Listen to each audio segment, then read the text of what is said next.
אנחנו בחווה של דן ונילך, בחווה שלנו. הדבר הכי חשוב והכי מעניין שיש לנו פה זה את הבית מחסה לחיות בר.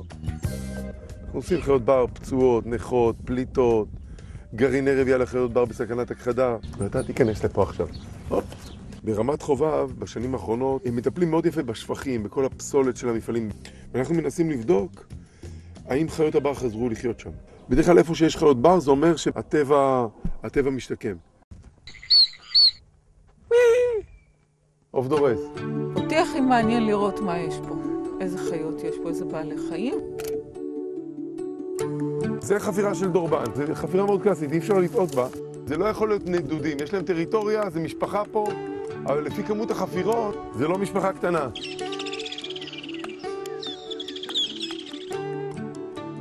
זה כנראה של פסמון, וזה בול, מחילה ליד שיח מלוח גדול. זה עקבה של שועל. הכי מסקרן אותנו זה הטביעות הגדולות, אם זה זאבים או כלבי פרא. הפסיקו לזהם, הזיהום הישן הולך ונעלם לאט לאט. יש טבע, כאילו יש פה חיות שמסתובבות, אנחנו רק צריכים לדעת איזה הם. הצמחים אין בהם חומרים רעילים.